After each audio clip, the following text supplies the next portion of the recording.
திருச்சிற்றம்பலம். ஆன்மீகம் அறிவோம் என்ற இந்த சேனல் வாயிலாக தங்களை இனிதே வரவேற்கின்றோம். இன்று அருள்மிகு ஈச்சனாரி விநாயக பெருமான் தமிழ் புத்தாண்டில் விநாயக பெருமானுடைய அற்புதமான திருக்கோயில் ராஜகோபுர தோற்றம், திருக்கோயிலில் விநாயக பெருமானுக்கு புஷ்ப அலங்காரத்தினால் அலங்கரிக்கப்பட்ட காட்சிகள் அனைத்தையும் நீங்கள் இல்லத்தில் இருந்தபடியே தரிசிக்கலாம். ஏனென்றால் இதய தாமரையில் இருப்பவர் கமல விநாயகர்.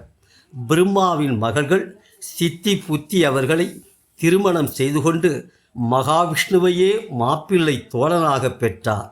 தனது ஆணவத்தால் சிவனின் கோபத்திற்கு ஆளான ஆதிசேஷனை விநாயகர் உதரவந்தனமாகவே அணிந்தார். விநாயகர் சதுர்த்தி விரதத்தின் சிறப்பை சிவபெருமானே முருகப்பெருமானுக்கு எடுத்து உரைத்தார் என்றால் இவருடைய சிறப்பை யாரால் உரைக்க வல்லார்? காக வடிவில் வந்து அகத்தியரின் கமண்டலத்தை கவிழ்த்து காவிரியாக ஓடச் செய்து சிறுவனாக உருவெடுத்து விநாயகராக காட்சியளித்தார். வியாசர் பாரதத்தை சொல்ல மேருமலையை ஏடாக்கி தமது கொம்பொன்றை ஒடித்து எழுத்தாணியாக்கி எழுதினார் விநாயகப் பெருமான். நரசிம்ம அவதாரத்தில் இரணியனை வதம் செய்ய புறப்பட்ட திருமாலுக்கு விநாயகர் 6 எழுத்து மந்திரத்தை உபதேசித்து அருளினார்.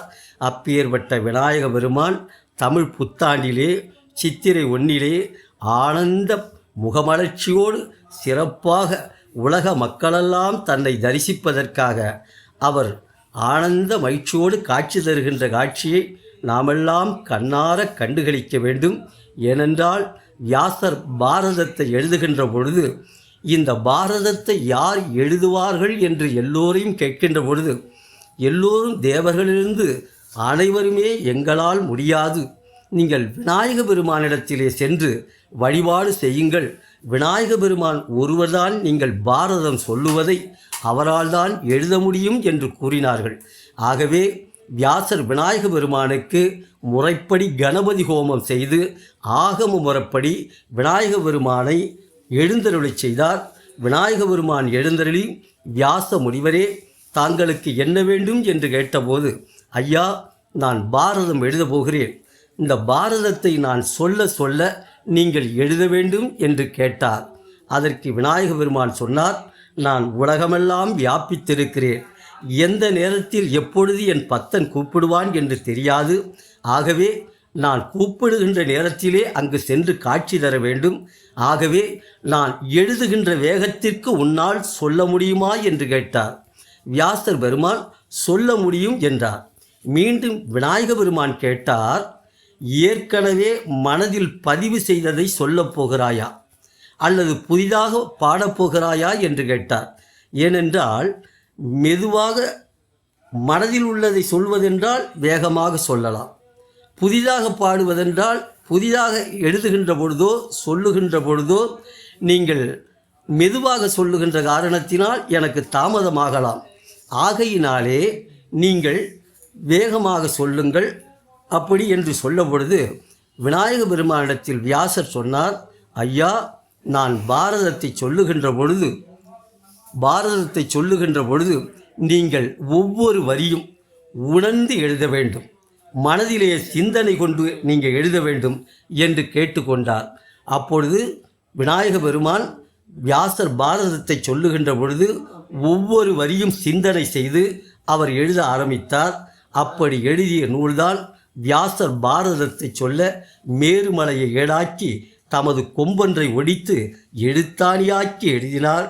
அப்பேற்பட்ட ஈச்சனாரி விநாயக பெருமான் நாம் என்ன நினைக்கிறோமோ, எதையெல்லாம் நிறைவேற வேண்டும் என்று பிரார்த்தனை செய்கிறோமோ அதையெல்லாம் நிறைவேற்றி கொடுக்க வள்ளல் பெருமான் விநாயக பெருமான். ஏனென்றால் துறந்தானை அறம்புரியா துரிசதம்மை தோத்திரங்கள் பல சொல்லி வானோர் ஏத்த நிறைந்தானை நீர் நிலம் தீவெளி காற்றாகி நிற்பனவும் நடப்பனவும் ஆயினானை மறந்தானை தன் நினையா வஞ்சதம்மை அஞ்செழுத்தும் வாய் நவில வல்லோர்க்கு என்றும் சிறந்தானை அருள்மிகு ஈச்சனாரி விநாயக பெருமான். அவருடைய பெருமையை நாவால் செப்பலரிது இந்த திருக்கோயில் காலை 5 மணிக்கு நடை திறக்கப்பட்டு இரவு 10 மணிக்கு இத்திருக்கோயில் திருக்காப்பு செய்யப்படுகிறது. 17 மணி நேரமும் இந்த விநாயக பெருமானை தரிசிக்கின்ற பாக்கியம் கிடைக்கும். ஏனென்றால் இந்த விநாயக பெருமானுக்கு, அருள்மிகு ஈச்சனாரி விநாயக பெருமானுக்கு 365 நாளும் கணபதி ஹோமம் சிறப்பான முறையில் பக்தர்களால் நடத்தப்பட்டு வருகிறது. இந்த திருக்கோயிலில் 365 நாளும் அன்னதானம் மதியம் நடைபெற்று கொண்டிருக்கிறது.